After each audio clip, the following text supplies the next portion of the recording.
youngest death row inmate executed. Crowds gather to catch a glimpse of Jensen Huang at night market. Mainland tour groups from Fujian and Shanghai to resume soon. Israel and Hamas reach ceasefire and hostage release deal. New U.S. rules restrict global AI chip access.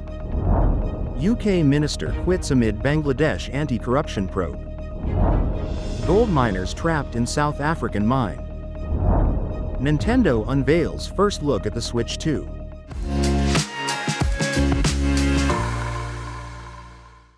Hello, I'm CJ. Thank you for joining us on Funday News. It is Friday, January 17th, and here are your top stories. And for today's Taiwan news, 32-year-old death row inmate Wang Linkai was sentenced to death in 2017 for the 2013 murder of his ex-girlfriend and her mother. The Ministry of Justice approved his execution on the 16th, and the death sentence was carried out by shooting at 10:02 p.m. on Thursday at the Taipei Detention Center. NVIDIA CEO Jensen Huang visited the Silicon-Ware Technology Park factory earlier in the day and planned to visit Funday night market in the evening. However, the location was packed with people even before his arrival, making it nearly impossible to move. Upon reaching the site, the overwhelming crowd forced him to leave without entering the night market. China's Ministry of Culture and Tourism announced that group tours to Taiwan for residents of Fujian and Shanghai will soon resume. Taiwan's Tourism Bureau Director General Zhou Yonghui stated that no formal notification has been received yet. He expressed hope that cross-strait tourism organizations can hold discussions on ensuring travel quality and safety.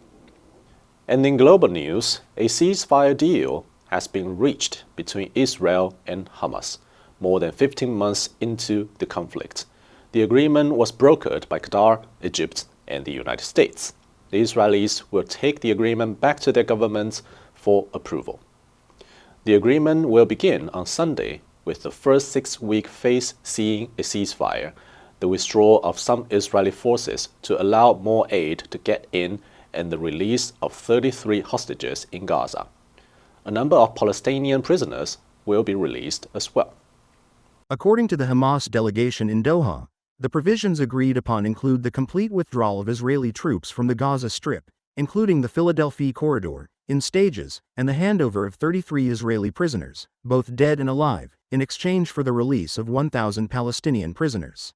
Negotiations will continue in stages for the release of the remaining hostages. The Israeli Prime Minister's office stated that they have resolved the primary issues, though several unresolved clauses in the deal are expected to be finalized by Wednesday night. Israeli President Isaac Herzog called the agreement the right move and urged the Israeli government to approve it. The United States is introducing tough new restrictions on the export of advanced computer chips and other AI technologies to dozens of countries, not just the handful it has traditionally identified as adversaries. Officials state that the new rules aim to ensure the world's AI runs on American rails and prevent malicious actors from using it to threaten the United States. The Biden administration announced that 18 allies and partners, including the UK, are exempt from these restrictions. The announcement has drawn fierce criticism from some top U.S. tech companies, which warn it will only benefit competitors. Chipmaker NVIDIA, one of the companies most affected by the plan, stated that, if implemented, the restrictions would not mitigate any threat, but would instead weaken America's global competitiveness and hinder innovation. The new restrictions are subject to a 120-day comment period before taking effect. Exports to countries such as China, Russia, and Iran are already tightly controlled. The new rules impose caps on certain technology exports to most countries worldwide, requiring U.S. companies to obtain authorization for sales. However, Washington's closest allies would be exempt from these limits.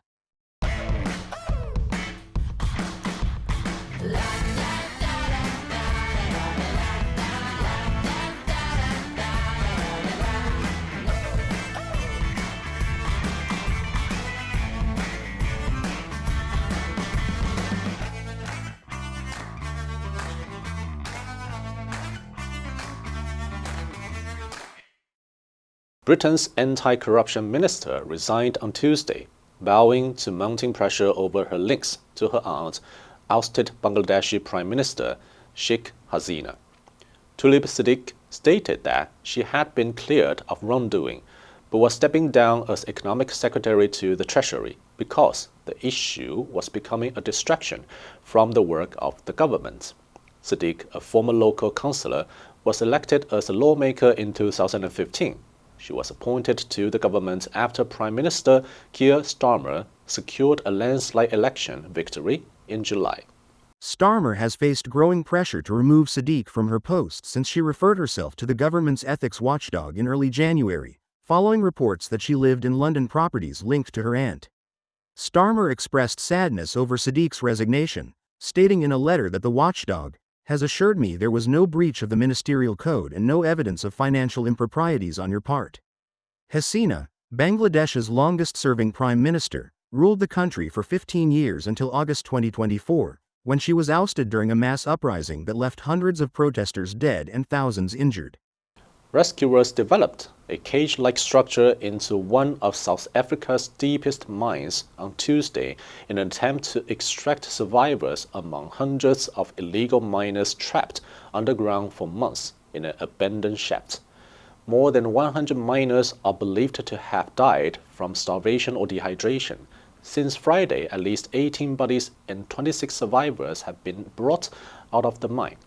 But over 500 miners are still thought to be underground. Police said they are unsure of the exact number remaining, though it is likely to be in the hundreds. The Buffelsfontein gold mine near the town of Stilfontein has been the site of a tense standoff between police, miners, and members of the local community since November, when authorities first launched an operation to force the miners out. Some miners have been underground since July or August of last year. Authorities claim that the miners are able to leave but are refusing. However, this has been disputed by rights groups and activists.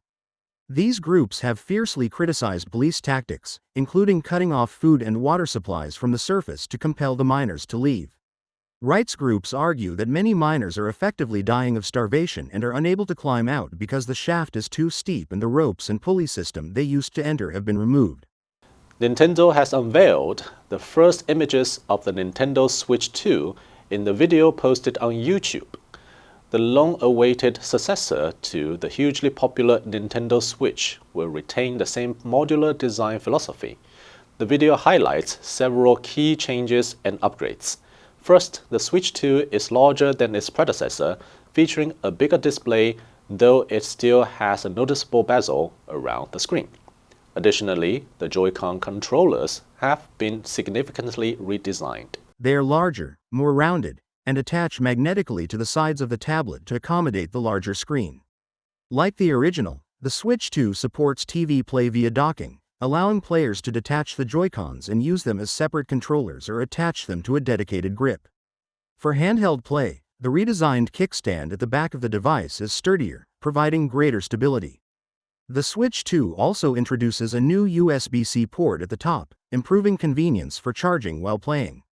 Notably, the Switch 2 will support games from the original Switch, including physical cartridges, while digital games from the first Switch will also be compatible. Pricing and release details have yet to be announced, but Nintendo plans to reveal more during an upcoming Nintendo Direct on April 2, 2025. The answer for yesterday was A. Dispute. They have been unable to resolve the dispute over working conditions. Did you answer correctly? Now let's delve into today's news. New US rules restrict global AI chip access. Malicious, 恶意的, 恶毒的. The hacker launched a malicious attack on the website. Mitigate, 使缓和, 减轻. Planting more trees can help mitigate the effects of climate change. Exempt, 免除, 豁免. Senior citizens are exempt from paying bus fares in this city. Next, we have a multiple choice question for everyone to practice. Which answer would you choose? You can write your answer in the comment section. The correct answer will be announced next week. And that's all for today's Funday news. Be sure to tune into Funday News from Monday to Friday and click the link below to join Funday for free. I'm CJ, your host. I will see you next time.